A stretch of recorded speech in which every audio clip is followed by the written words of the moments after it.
आप देख रहे हैं एबी स्टार न्यूज। मैं हूं आपके साथ सपना वर्मा। वक्त हो चला है अपना उत्तर प्रदेश का। बुलेटिन की शुरुआत कन्नौज की खबर के साथ। कन्नौज में रेप विक्टिम से मिलने के लिए असीम अरुण पहुंचे। इस दौरान उन्होंने तमाम रूप से पीड़िता को हर तरह से सहायता मुहैया करवाने की बात कही। कन्नौज में एक दलित बच्ची के साथ दुष्कर्म के बाद हत्या के मामले में पीड़ित परिवार से मंत्री असीम अरुण ने उनके घर जाकर मुलाकात की। पीड़ित परिवार की मांगों को लेकर उन्होंने सभी मांगों को पूरा करने का आश्वासन दिया। साथ ही पीड़िता के परिजनों से मिलकर परिजनों का ढांढस बंधाया। बता दें कि मंत्री असीम अरुण ने इस मामले को अंजाम देने वालों को लोगों की तलाश के भी निर्देश दिए हैं। सौरिख के अरूहू गांव से ये मामला सामने आया है। गांव के ही अर्जुन ने हैवानियत से भरे इस वाक्य को अंजाम दिया। इस मामले में आरोपी को पहले ही पकड़कर जेल भेज चुकी है पुलिस।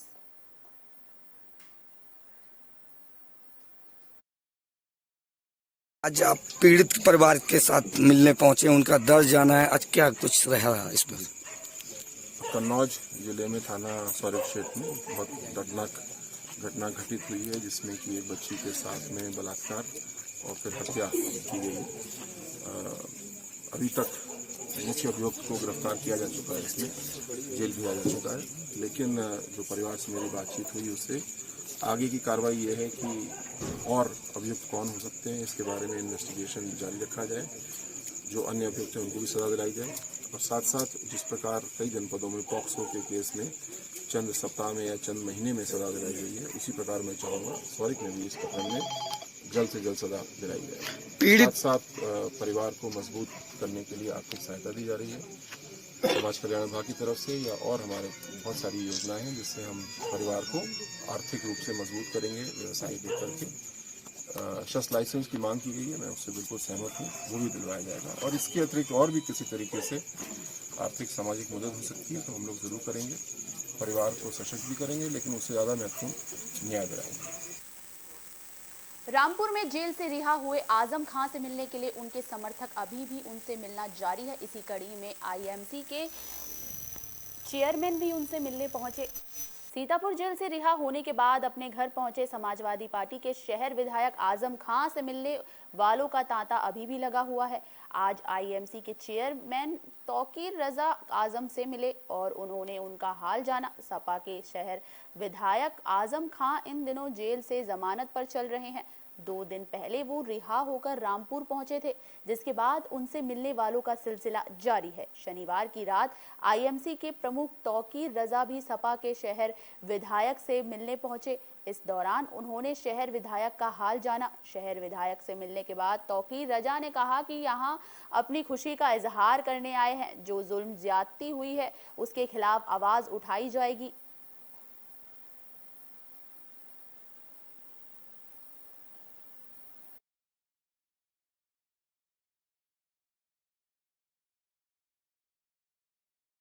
अपनी खुशी का इजहार करने आए हैं और जो जुल्म ज्यादती हुई है उसके खिलाफ मुत्तहिद होकर इंशाअल्लाह आगे का लाए है अमल बनाया जाएगा और मुस्तकिल मिजाजी से संजीदगी के साथ आगे काम किया जाएगा। और आजम खां की बेगुनाहियों को जो 27 महीने की सज़ा भुगतना पड़ी है, इसका हिसाब इंशाअल्लाह हुकूमत से किया जाएगा। किस तरह की बातचीत रही आजम भाई से? 27 महीने का कार्यकाल नहीं, आज तो मैं इस्तकबाल के लिए आया था, सिर्फ मुबारकबाद पेश करने आया था। और मैं ये समझता हूँ कि आजम भाई को नई ज़िंदगी मिली है और अल्लाह ने इनसे कोई बड़ा काम लेना है, इसलिए ने वापस हम लोगों के दरमियान तशरीफ़ लाए हैं जी। और मैं दुआ करता हूँ अल्लाह तबारक तआला से कि जिस काम की ज़रूरत है अल्लाह तबारक तआला इनसे वो काम ले। औरैया से दबंगों की दबंगई का मामला सामने आया। दबंगों ने जेसीबी को रोककर यहां पर कार को रोक डाला। औरैया में दबंगों का अजीबोगरीब मामला सामने आया। एक खनन माफिया ने 4 युवकों के साथ 20 सड़क पर जेसीबी लगाकर कार रोक डाली। कार में बैठे 4 लोगों से मारपीट की। लहूलुहान अवस्था में वो लोग कार को छोड़कर भाग गए। घटना की जानकारी लगते ही मौके पर पहुंची पुलिस ने सभी घायल युवकों को अस्पताल में भर्ती कराया। वहीं बात की जाए कि ये मामला थाना क्षेत्र के अस्टेवटा सेंगनपुर मार्ग का है। यहाँ चुनावी रंजिश को लेकर खनन माफिया ने शादी से लौट रहे युवकों के साथ मारपीट की। घायल राम प्रताप सिंह ने थाने में तहरीर दी। उसने बताया कि शाम को वो गांव के शिववीर सिंह की बेटी की शादी में शामिल होने के लिए औरैया गया था। रात में कुछ लोगों के साथ अपनी गाड़ी से वापस घर लौट रहे थे, तभी कुछ लोगों ने जेसीबी लगाकर लाठी डंडों से हमला बोल दिया और गंभीर हालत में छोड़कर भाग गए। किसी तरह पुलिस और परिजनों को सूचना लगी तो घटना स्थल पर पहुंचकर अस्पताल में उन्हें भर्ती कराया गया। घायलों का इलाज करने वाले डॉक्टर सुनील कुमार ने बताया कि 4 लोगों में से 2 लोगों को ज्यादा चोटें थी, 2 लोगों को मामूली चोटें थी, लेकिन कोई भी रेफर के लायक नहीं था।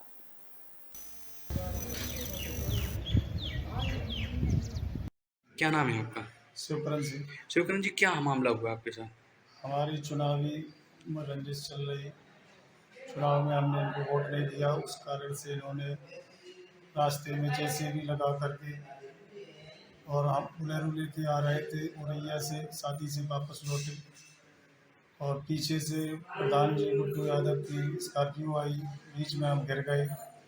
जेसीबी पे 6-7 लड़के थे, इन्होंने एकदम गाली गलौज करना चालू कर दिया और डंडे लाठी मारते हुए जान से मारने हुए मरी अवस्था में छोड़ करके गए। हमारे पास जो घड़ी थी 2200 रुपये थे, वो भी निकाल के ले गए। कल से हम परेशान हैं।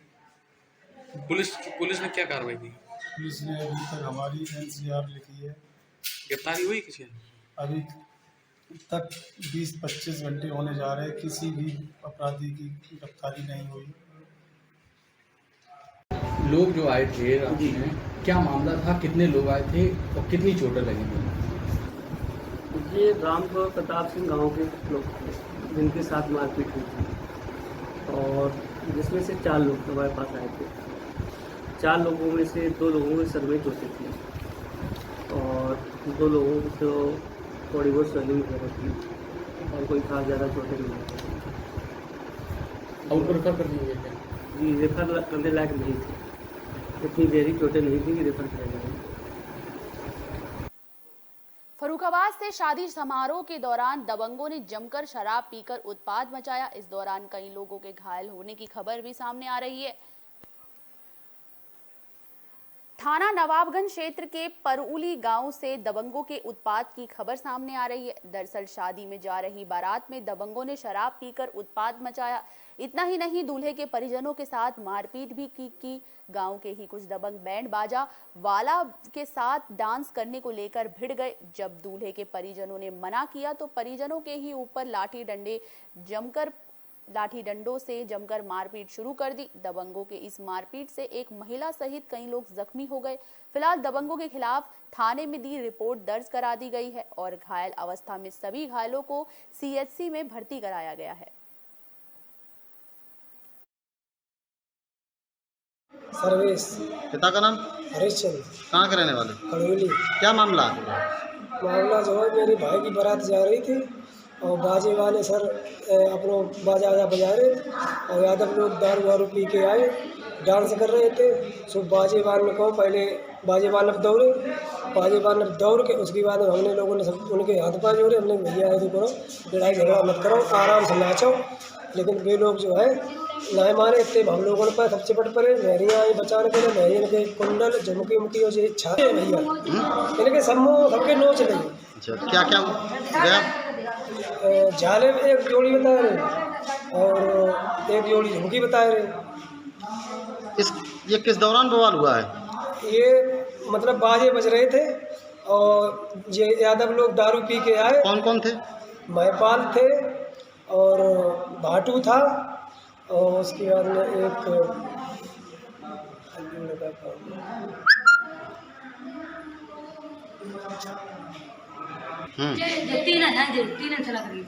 कल्लू लड़का तो और एक तिवरिया। यार कि तुम बेवकूफ हो बिल्कुल। यार तुम गाँव 24 घंटा नहीं को याद है। हम आते रहे लोग ना। लगभग कितने लोग थे? लगभग कम से कम तो 7-8 लोग थे। एक बात है भाई, 7-8 लोग थे और सर मारो ना 4-5 लोग वे लोग बीच बचाव करते। मुजफ्फरनगर से एक परिवार को बदमाशों ने बंधक बनाकर लाखों रुपए की लूट की। लगभग 15 लाख रुपए की लूट बताई जा रही है।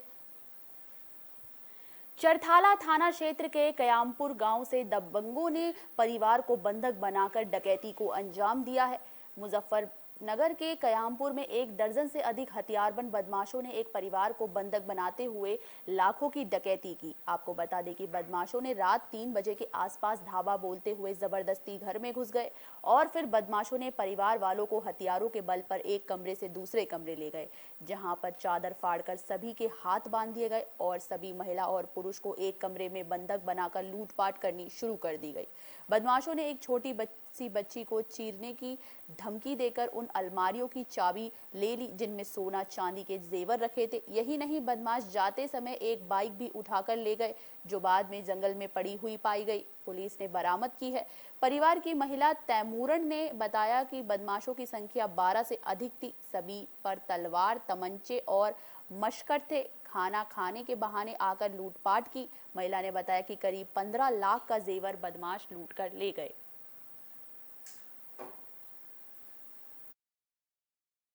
गयूर अली। गयूर जी, क्या हुआ पूरा मामला? पूरा मामला ये हुआ जी, जो बदमाश यहाँ पे आए, मुझे ये नहीं पता था बदमाश है कोई नेक मास है भाई। ये खाने के बहाने से गेट खुलवाया कि भाई हम खाना खावेंगे। और अल्ताफ अली के जो पिताजी थे फरजंद, मैं बाहर पड़े थे, उन पर गेट खुलवाया। गेट खुलवाने पर उन्हें कहा खाना तैयार करवाओ, तो कोई आदमी खाना खाने के लिए आए।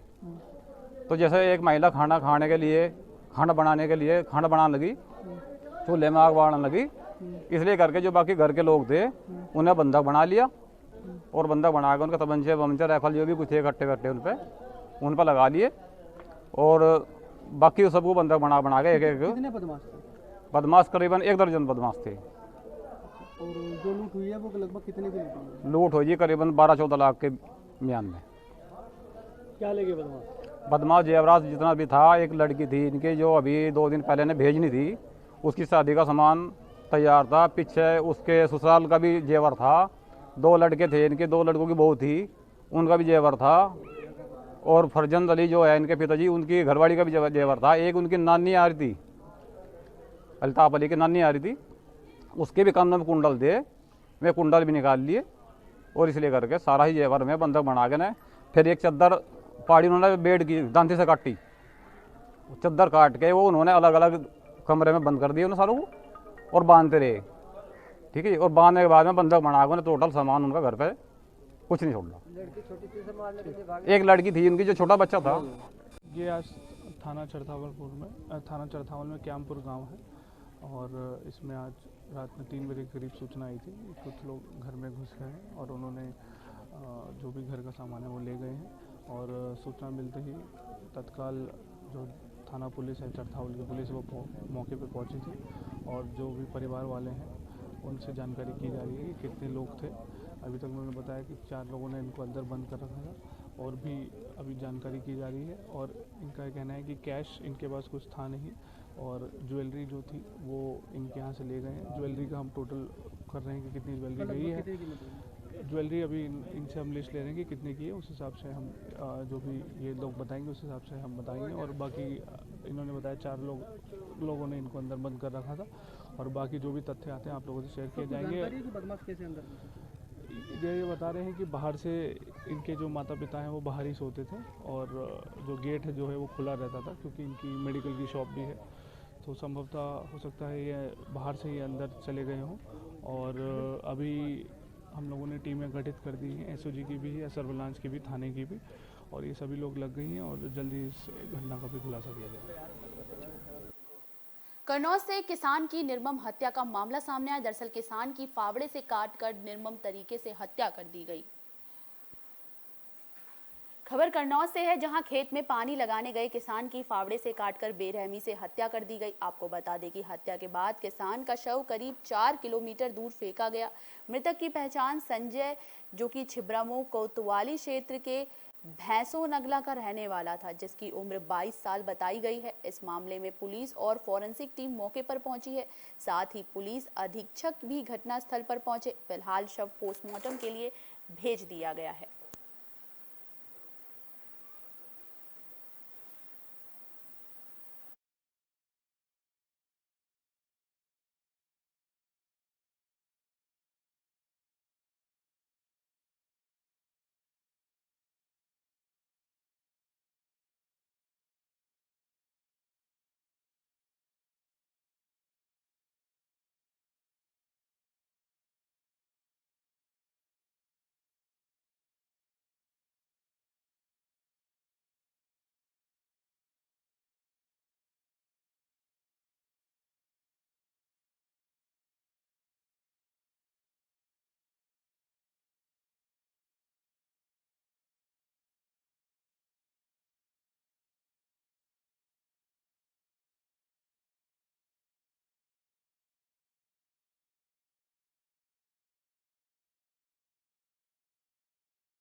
गोंडा में एक महिला ने कोतवाली में पहुंचकर जमकर उत्पात मचाया। इस दौरान महिला ने दरोगा पर गंभीर आरोप लगाए हैं।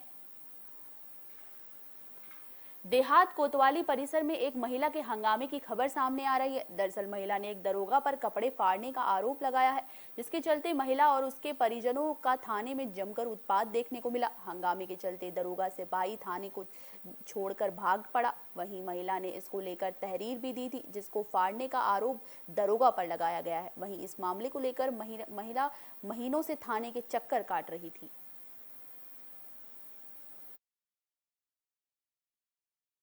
न्यायालय में भेज दी गई थी। इनका मामला न्यायालय में विचाराधीन है, जिसपे कि दहेज उत्पीड़न इत्यादि का आरोप लगाया गया था। महिला जो है अपने मायके में रह रही थी। कल उन्होंने एक एप्लीकेशन दी थी कि उनके पति दूसरी शादी कर रहे हैं। इस एप्लीकेशन पे महिला इंस्पेक्टर ने आज ही दोनों पक्षों को बुलाया था और अटेंड करके ये इनमें बात बनी थी कि दोनों ही पक्ष, कोई भी पक्ष शादी नहीं करेगा जब तक कि मामला न्यायालय में विचाराधीन है। उसके उपरांत महिला अपने भाई महेंद्र शुक्ला के साथ में ससुराल पहुंच गई और वहां पे दोनों पक्षों में वाद विवाद हुआ। इसकी सूचना 112 और इंस्पेक्टर जो यहां पे थाने के हैं उनको प्राप्त हुई। इस पे पुलिस ने सुधीर तिवारी, जो उनके पति है, और उनके भाई महेंद्र शुक्ला, उनको लेके आए, पकड़ के थाने पे लेके आई थी अग्रिम कार्रवाई हेतु। उसके बाद महिला ने थाने पे आकर ये बताया कि उनके द्वारा दुर्व्यवहार किया गया, उनके कपड़े फाड़े गए हैं पुलिस के द्वारा। पुलिस के एक सब इंस्पेक्टर पे उन्होंने आरोप लगाया। इसमें महिला ने जो ससुराल वालों पे आज जो आरोप लगाया है उसके संदर्भ में भी एक मुकदमा लिख दिया गया है और जो संबंधित सब इंस्पेक्टर है जिन पे दुर्व्यवहार का आरोप लगा है, अग्रिम जांच तक उनको सस्पेंड किया जा रहा है और एडिशनल एसपी जो है उनको कार्य दिया जा रहा है कि जितने भी सीसीटीवी फुटेजेस हैं रास्ते से लेके यहां तक के भी और थाने के भी, उन सबको कलेक्ट के मात्र 6 घंटे के अंदर इस चीज को क्लियर करे कि किन लोगों ने महिला के साथ दुर्व्यवहार किया है। जिन्होंने भी दुर्व्यवहार, अगर कपड़े फाड़े हैं, चाहे सिविलियन हो चाहे पुलिस का हो, उसमें मुकदमा तक भी पंजीकृत कराया जाएगा। फिलहाल ये एक मामला पति पत्नी का विवाद था, जिसमें कि दहेज उत्पीड़न का मामला चार्जशीट करके ऑलरेडी न्यायालय में चल रहा था। आज महिला अपने ससुराल में गई थी, जहां पे कि दोनों पक्षों में फिर मारपीट हुआ था। उस पर पुलिस अपनी कार्रवाई कर रही थी, लेकिन महिला ने अपने आरोप लगाए कि उनके कपड़े फाड़े हैं, तो इस पर एक सब इंस्पेक्टर सस्पेंड किया गया है एवं इसकी जांच मात्र 6 घंटे के अंदर जो क्लियर है वो कराया जाएगा। आगरा में डीजल पेट्रोल के घटे दामों को लेकर लोगों में काफी खुशी का माहौल देखने को मिला। सरकार के पेट्रोल डीजल पर एक्साइज ड्यूटी कम करने के फैसले के बाद आगरा के लोगों में खुशी की लहर दौड़ पड़ी। लोग सरकार के इस फैसले का स्वागत कर रहे हैं। लोगों का कहना है कि जिस तरह से पेट्रोल, डीजल, गैस के दाम बढ़ रहे थे, उससे सीधा असर हमारी जेब पर पड़ रहा था, जबकि सरकार के द्वारा पेट्रोल पर 9.5 रुपये और डीजल पर 7 रुपये कम करने का जो फैसला लिया गया वो बहुत अच्छा है। इससे हमें लाभ होगा।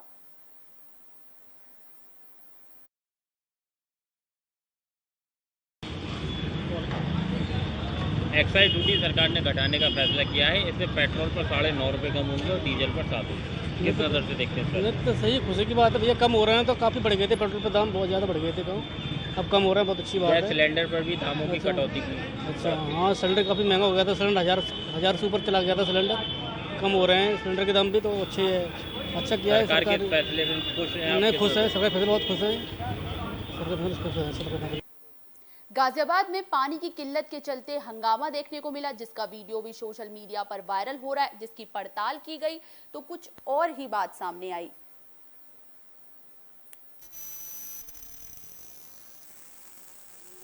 गाजियाबाद के राजनगर एक्सटेंशन के केडब्ल्यू सृष्टि में रहने वाले लोगों का आरोप है कि पानी की भारी किल्लत सोसाइटी में हो रही है। 3 दिन से जब लगातार सोसाइटी में पानी की किल्लत हो रही थी तो उन्होंने सोसाइटी के ग्रुप पर इसकी शिकायत की।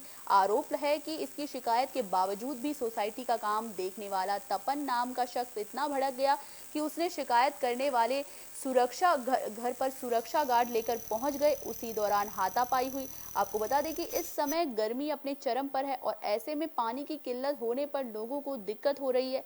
इस महंगी सोसाइटी में पीड़ित परिवार अक्षय मेहता और नेहा मेहता का कसूर बस इतना था कि उन्होंने अपना दर्द सोसाइटी के ग्रुप में रख दिया। उसके बाद उनके साथ हाथापाई की गई। इस मामले में पुलिस को शिकायत दी गई। पुलिस ने मुकदमा दर्ज कर लिया है। मामला शुक्रवार की रात का है। ये वीडियो गाजियाबाद में सोशल मीडिया पर इन दिनों सुर्खियां बटोर रहा है। लोगों ने सोसाइटी के अंदर धरना दिया।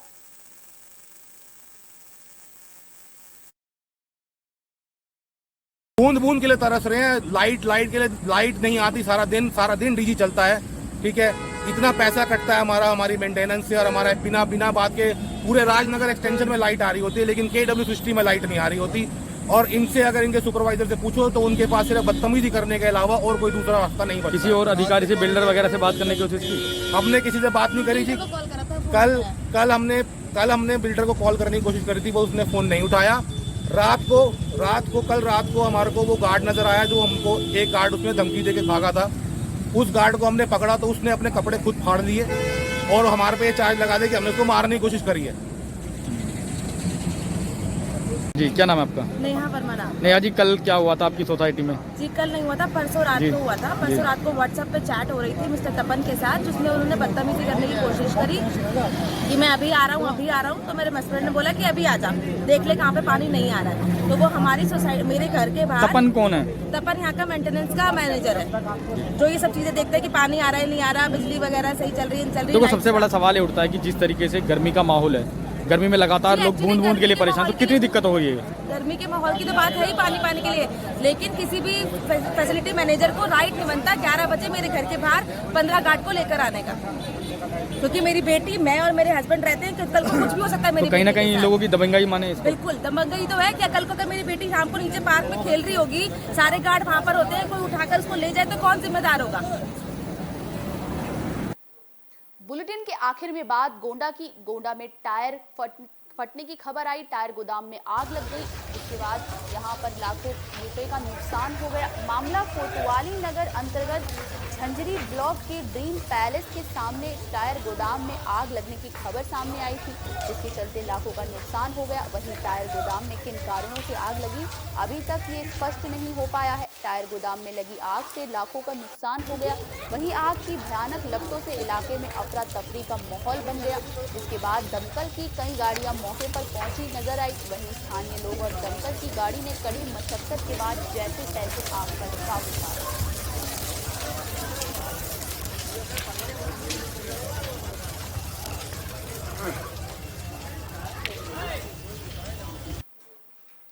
किस तरह से गोंडा की घटना ये दिखा रही है कि किस तरीके से शासन प्रशासन ने वक्त रहते इस आग पर काबू पा लिया, वरना कुछ बड़ा हादसा हो सकता था। और जिस तरीके से दिखाया गया है कि किस तरीके से आग में लाखों का नुकसान हो गया। आग की लपटें इतनी भयानक थी कि आसपास के इलाके में अफरा तफरी मच गई।